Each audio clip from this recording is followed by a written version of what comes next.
Hola, mi nombre es Sandra Patricia Rojas Noriega, estudiante de la especialización de Revisoría Fiscal y Auditoría Forense de la Fundación Universitaria del Área Andina.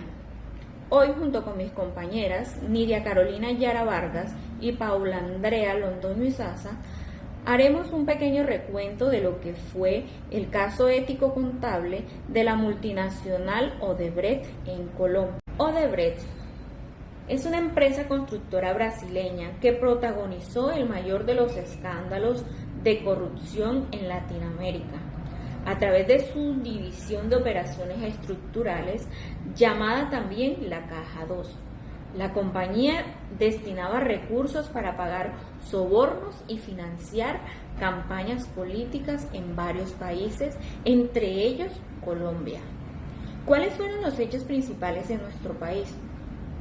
Vamos a retroceder hacia los años del 2009 al 2016, donde Odebrecht pagó por más de 32 millones de dólares en sobornos a funcionarios, intermediarios y políticas para obtener contratos de infraestructura. ¿Qué proyectos fueron los más cuestionados en nuestro país? Como primera medida encontramos la Ruta del Sol, que fue un contrato de concesión por más de 2.4 billones de pesos para construir una de las rutas más importantes del país. El otro caso que encontramos es la concesión de la vía Ocaña-Gamarra, que fue una adición estructural polémica que facilitó la entrega de sobornos. Sobornos que se canalizaron mediante contratos ficticios y pagos disfrazados como honorarios o gastos operativos. ¿Quiénes estuvieron involucrados? Empresarios, intermediarios y políticos de alto nivel, funcionarios de entidades estatales encargadas de adjudicar y supervisar contratos de infraestructuras. ¿Qué consecuencias trajo para nuestro país? Procesos judiciales, tanto en Colombia como en otros países. Millonarias pérdidas para el Estado por sobrecostos, por retrasos y por corrupción en obras viales. Hubo un gran cuestionamiento de la ética profesional de contadores, revisores fiscales, auditores, los cuales debieron alertar sobre estas irregularidades que se venían presentando, pero que en algunos casos prefirieron guardar silencio. Entonces, de verdad, profesionales contables, no nos dejemos ganar de las presiones, no nos dejemos tentar por unos pesos de más, no nos dejemos tentar por unos beneficios. Empecemos a actuar con verdad, con veracidad y de verdad ser garantes de fe y dar la fe pública, que para eso nos formamos. Muchas gracias. Bueno, en conclusión, el caso de Odebrecht en Colombia representó uno de los mayores escándalos de corrupción, ¿cierto? Y tuvo un impacto profundo en la confianza ciudadana y en las instituciones tanto públicas como privadas. Desde lo contable también, pues, hubo impacto, ya que se vulneraron, se evidenció, se dejó en evidencia la vulnerabilidad que tenemos los profesionales contables frente a las presiones externas, frente a los conflictos de interés, y que nos dejamos tentar o nos dejamos comprar con beneficios económicos y dejamos que eso pese más que nuestra ética, ¿cierto? De lo que no debería ser así. Nosotros deberíamos de priorizar la ética, la responsabilidad, la verdad, la independencia sobre cualquier beneficio económico que nos ofrezca. A continuación les seguiré con el análisis que se hizo sobre el caso de Odebrecht y los marcos éticos. Entonces tenemos lo que es la ética deontológica, que es la del deber ser de Kant. Esta ética tiene como principio pues que los profesionales deben cumplir sus deberes y normas sin importar las consecuencias. En el caso de Odebrecht, pues el contador tenía el deber de registrar fielmente la información y denunciar cualquier fraude que se cometió, ¿no? El guardar silencio, manipular cuentas, pues va en contra de la ética profesional. Y como a juicio ético podemos decir que encubrir sobornos es inaceptable, aunque esto implicara pues la pérdida de su trabajo o la pérdida de un cliente. Como segundo marco ético tenemos lo que es la ética utilitarista, que es la ética, pues esto su principio es que una acción es correcta si se produce mayor beneficio para la mayor cantidad de personas. La ética utilitarista se le llama de las consecuencias, es de Beckman-Mill, y pues aplicando este marco ético a lo que es el caso de Brest, pues lo que se cometió, el silencio que hubo, pues benefició a muy pocos, ¿no? Lo que fueron políticos, empresarios, directivos, ellos fueron los que en sí pues se beneficiaron. Por el contrario, pues generó perjuicios a una gran cantidad de personas, a todo un país, en el caso de que hubieron sobrecostos, hubieron obras inconclusas y pues pérdida de confianza. Ahora, hablaremos acerca del análisis de los marcos éticos en el caso Odebrecht. Como primera medida encontramos la deontología, es decir, la ética del deber.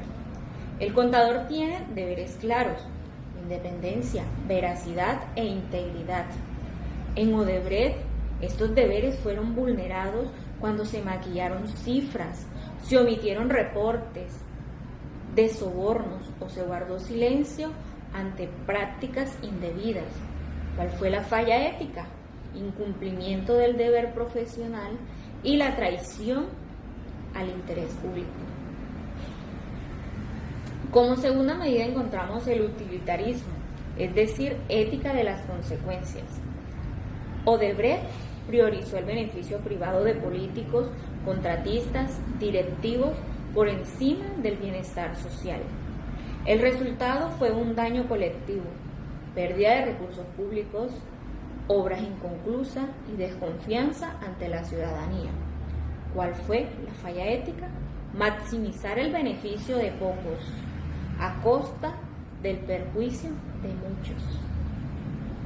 Como tercera medida encontramos la ética de la virtud. El contador y los responsables debieron actuar con integridad, con prudencia, honestidad y justicia. La complicidad o la indiferencia fue lo que mostró la ausencia de un carácter virtuoso y moral.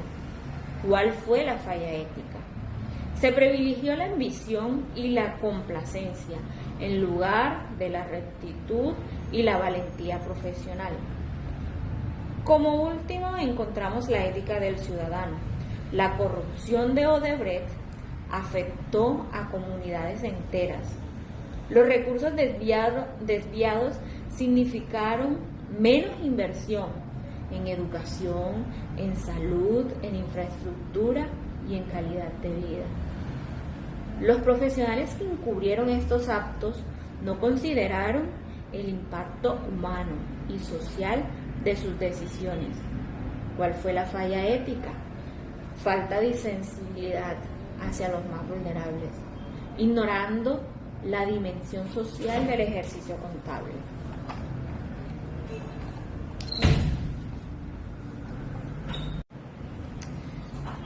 Cada marco normativo ético muestra que el actual de Odebrecht y de quienes facilitaron sus prácticas violó principios esenciales de la contaduría, el deber de la transparencia, el compromiso con el bienestar colectivo, la práctica de virtudes profesionales y la protección de la sociedad.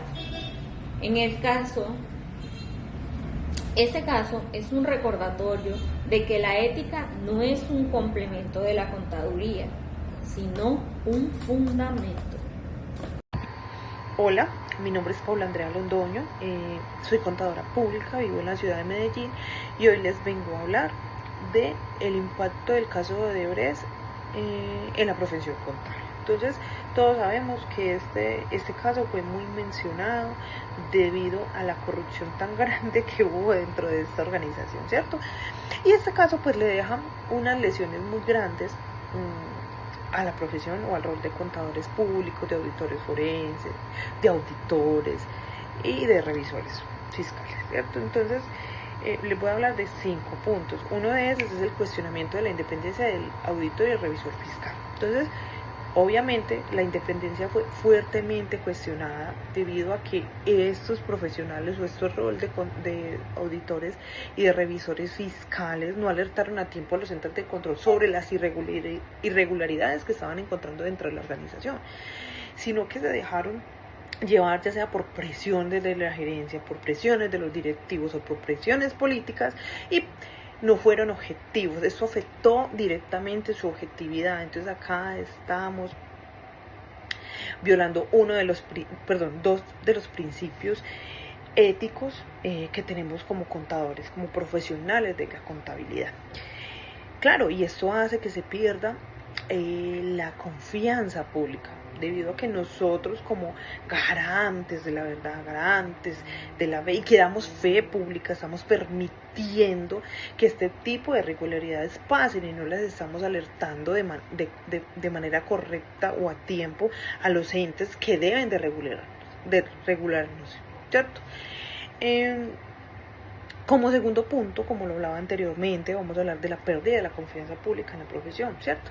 Entonces sí se produjo una gran pérdida en la fe, en la confianza pública, porque la sociedad empieza a percibir que nosotros como contadores empezamos a ser cómplices o hemos sido cómplices de este tipo de corrupción, de desfalco, pues porque no reportamos, sino que omitimos esas irregularidades o nos hacemos los ciegos frente a esas alertas que estamos viendo. Entonces, claro, la sociedad empieza a desconfiar de nosotros, empieza a desconfiar de los contadores, empieza a perder la confianza en nosotros.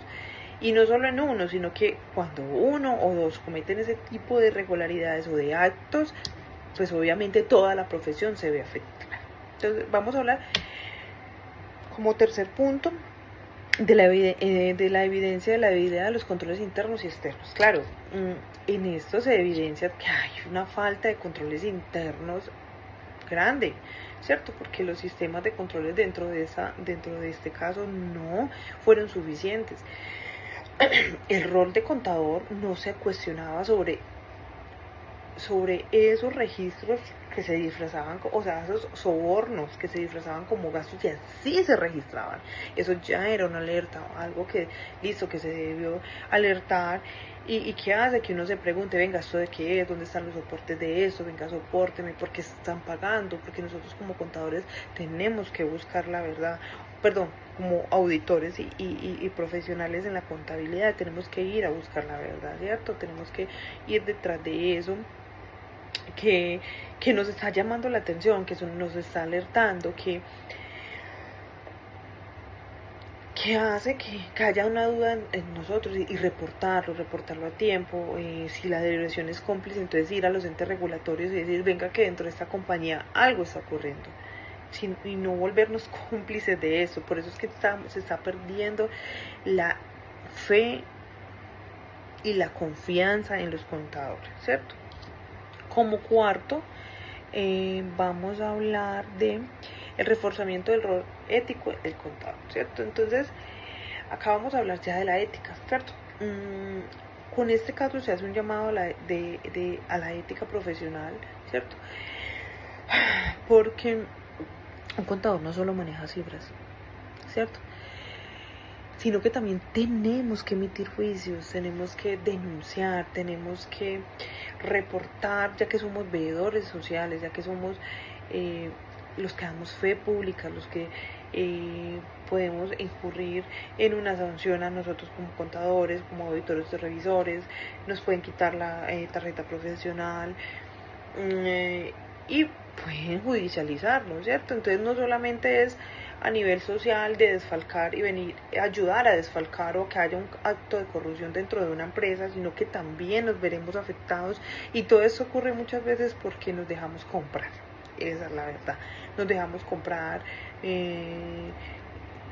nos dejamos, o también por miedo, o nos obliga, pero a veces es mejor decir no y ir a denunciar a tiempo que vernos involucrados en un caso de estos que haga que se pierda la fe, que se haga que se pierda la confianza, que la gente pierda la confianza en nosotros, pero que a la vez nosotros también nos perdamos la confianza en sí mismos, ¿cierto? Entonces, hablamos de un quinto punto que nos habla de la exigencia de la mayor regulación en transparencia, ¿cierto? Eso impulsa pues a que haya normas más estrictas, ¿cierto? La norma, por ejemplo, 240, la NIA 240, que nos habla de la responsabilidad del auditor con relación al fraude. Es que nosotros, frente al fraude, debemos de tener una responsabilidad y una responsabilidad ética donde veamos cualquier tipo de irregularidades y las reportemos y tengamos la capacidad de decir, venga, esto no está bien, alertemos sobre eso porque acá hay algo que no está bien, y empezar a ser más estrictos sobre eso y a regularnos y a regirnos por las normas.